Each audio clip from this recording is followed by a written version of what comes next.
بسم الله الرحمن الرحيم. الحمد لله رب العالمين، والصلاة والسلام على أشرف المرسلين محمد النبي الأمي وعلى آله وصحبه أجمعين. الإخوة والأخوات المتابعين، السلام عليكم ورحمة الله وبركاته، وأهلا ومرحبا بكم في حلقة الليلة، حيث نقدم إن شاء الله الجزء الأول من حلقة أذاعها تاكر كارلسون الخميس الماضي 2 أكتوبر عن إسرائيل وعلاقتها بالولايات المتحدة. الحلقة كانت بعنوان 4 طرق لإصلاح علاقة أمريكا المدمرة والمهينة للغاية مع إسرائيل. تاكر كارلسون هو تقريبا أشهر مذيع في الولايات المتحدة الأمريكية الآن، كان في فوكس نيوز وتركها نتيجة صراحته المتزايدة. هو في الأصل أحد مؤيدي الرئيس ترامب، وكان في حملته الانتخابية، يعني كلاهما ينتمي إلى التيار المحافظ، غير أن موقفه تباعد مع الرئيس الأمريكي بسبب موضوع إسرائيل.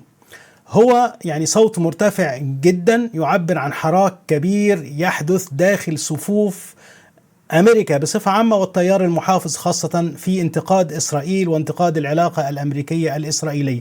كل استطلاعات الرأي الآن تقول أن تقريبا حوالي 90% من الشباب في الحزب الديمقراطي والتيار الليبرالي هم ضد إسرائيل، ونسبة أكثر من 50% داخل شباب التيار المحافظ ابتعدوا عن إسرائيل وعلاقتها بالولايات المتحدة.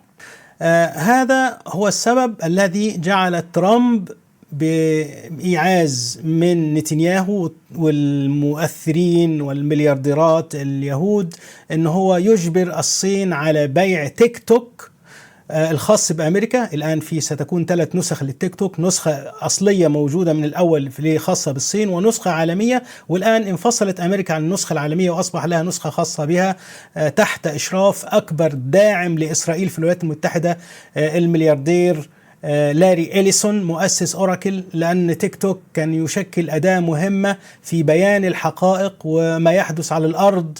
ولعل هذا الموضوع اللي هو التغير في الرأي العام الأمريكي وسقوط السردية الإسرائيلية وتحول الأجيال الصاعدة بعيدا عن إسرائيل وفهم طبيعة العلاقة المدمرة على أمريكا، لعل هذا الموضوع هو أكبر مكاسب حرب غزة. وإذا فقدت إسرائيل أكبر داعم لها والذي بدونه لا تستطيع إسرائيل البقاء على قيد الحياة، فإن هذا يؤذن ببداية النهاية لدولة بني إسرائيل.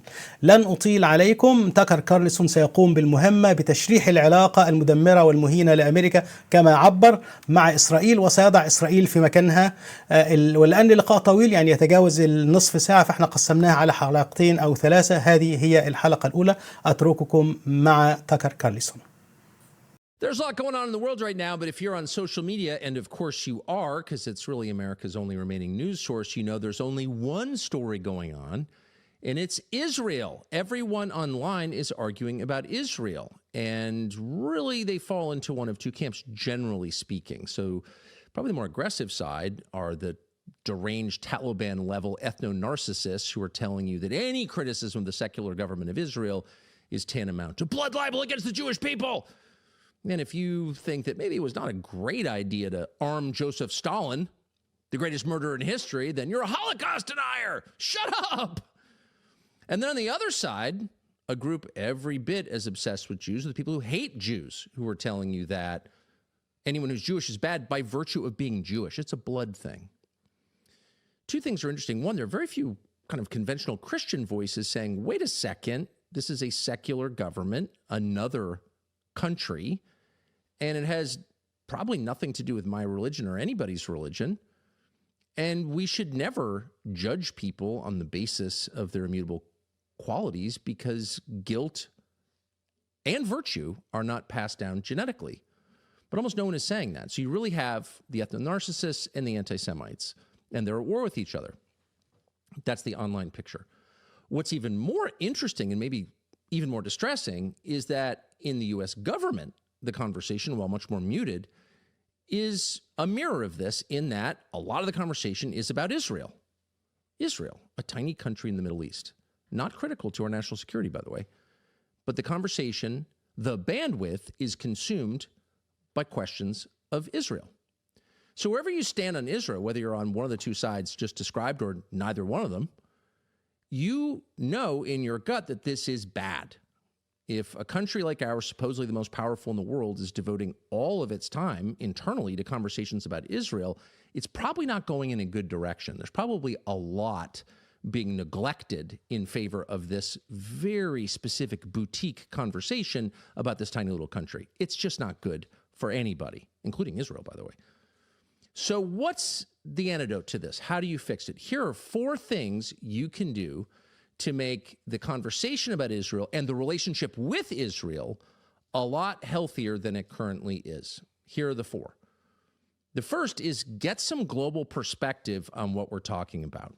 The United States is a nation of 350 million people. It has some of the deepest natural resources in the world. That would include energy and water, agricultural products. The United States, however it's managed, is a powerhouse globally and always will be because its strength is inherent. It's a huge, decisive country in the scope of world history. The United States makes things happen.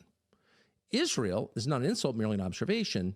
By contrast, is a tiny and inherently insignificant country, at least geopolitically, in that it has only 9 million people and no natural resources, no meaningful natural resources. So it is insignificant. It is also physically tiny. It's about the size of New Jersey, famously, but it has a much smaller GDP than New Jersey. It is a much smaller economy than the state of New Jersey. It is an economy about the size of the state of Arizona and almost 1/2 the economy of the state of Massachusetts or Illinois. It just doesn't really matter, actually. If you're looking at a map and thinking through, where does power politics go, Israel's not even on the list. Again, it's tiny. It's got the population of Burundi. It's got a smaller population than Belgium. What is this anyway? And yet, despite its objective insignificance, it is the focus of the conversation, but it's also the focus of the spending. So right now, as we speak tonight, there are 2 THAAD missile batteries in Israel. That's 1/4 of the world's total supply of THAAD missile batteries. The THAAD missile battery is an American-made, very high-tech missile battery that takes incoming missiles out of the sky. And 1/4 of the world's entire supply of these is in Israel right now, manned by U.S. troops, by Americans, in uniform or not. They are American military personnel, and they are manning these batteries to protect Israel. And that shouldn't surprise you, because since October 7th, 2023, which is a little less than 2 years ago, the United States has spent at minimum $30 billion defending Israel. Huge. And for some perspective, the entire Israeli military budget before October 7th was about $25 billion. So the United States has put at least $30 billion into defending Israel in less than 2 years. Over the course of its existence, a little less than 80 years, the United States has put $300 billion, at least, those are just the on-books numbers, into supporting Israel. $300 billion. Israel is by far, no one comes close, the largest recipient of U.S. aid over time and currently. So anyone who says, oh, it's just a drop in the bucket, it's totally insignificant, is lying or doesn't know the numbers. By the way, number 2 is Egypt. So why are we spending so much money on Egypt? Well, we're doing it at the request of Israel. So you could probably add that to the tally. It's not an attack. It's merely perspective. We are spending our time, our money, and we're taking enormous risks on behalf of a country that geopolitically is not significant at all. The interesting thing is, most Americans have no idea that this is true. They don't know how disproportionate our attention to Israel and our spending on Israel is relative to the rest of the world. And if you want some sense of how disproportionate, India and China combined, neither of which is a strong ally at the moment, combined represent more than 1/3 of the entire world's population. Both are rivals economically, both are rivals militarily, at least potentially. And our relationship with them has gotten worse, or has at the very least languished, because of our relationship with Israel, because of the bandwidth consumed by tending to it, and also because of some of the inevitable conflicts that have arisen because of our support for Israel, which is engaged in an extremely controversial, which is to say hated war in Gaza, which is not even really a war. It's a massive displacement of people and killing on a grand scale of unarmed people, of unarmed combatants, of civilians, of women and children. And the world sees this, and the world rejects it, and the world hates it. And so Israel's really last remaining ally of size, other than the UK, is the United States. And so there's a huge cost to this. But again, most Americans have no perspective on just how disproportionate our commitment is because they marinate in lies about this relationship, mostly from our political class, also from the media. But really, if you were to lay the blame on one group in the United States, it's our elected leaders who continuously lie to us about the nature of this relationship, its significance, and they do it generationally. They've been doing it for many decades. Here, and this is just one example, but the most fun to watch. This is Nikki Haley at the Republican presidential primary debate 2023 describing the United States' relationship with the state of Israel. Watch. Last thing we need to do is to tell Israel what to do. The only thing we should be doing is supporting them and eliminating Hamas. It is not that Israel needs America. America needs Israel. It is not that Israel needs the United States. The United States needs Israel. How could that possibly be true?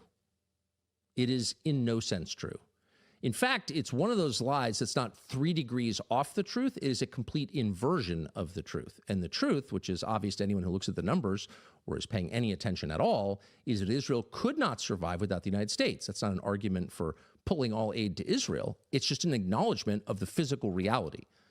Israel fights its wars with American backing, with the guarantee, the implied defense guarantee that we have provided for so many years, since at least 1973, 50 years.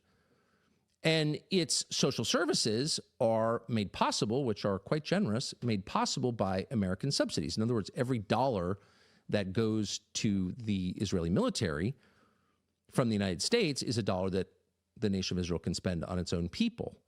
And so there is no world in which America needs Israel more than Israel needs the United States. And of course, Nikki Haley was never asked to explain how exactly that could be true. What are you talking about, Governor Haley? Not one person asked her that question. And no one asked her that question because anyone in whose mind that question appeared would have paused for fear of being attacked as an anti-Semite for asking a question about geopolitics. That has been the state of play in the United States for my entire life, over 50 years. Politicians make nonsensical statements. Nobody wants to even ask a follow-up question for fear of being attacked. It is a state of perpetual intimidation. Everybody's afraid of Israel, afraid of the topic, afraid, in some cases, of the state itself. We have not had an honest conversation about this ever, certainly not in my lifetime. And that suits the Israelis just fine. And if you're wondering why there's an awful lot of lunatic anti-Semitic comment about Israel online, you have to wonder how much of that is organic. Some of it, of course, there are always haters. But how much of it is not organic at all? How much of that, the lunatic, all Jews are evil, how much of that is being ginned up on purpose to make legitimate questions about the U.S. government's relationship with the government of Israel seem like crackpot stuff, like hate, like David Duke level lunacy? Probably some, because it serves their interests.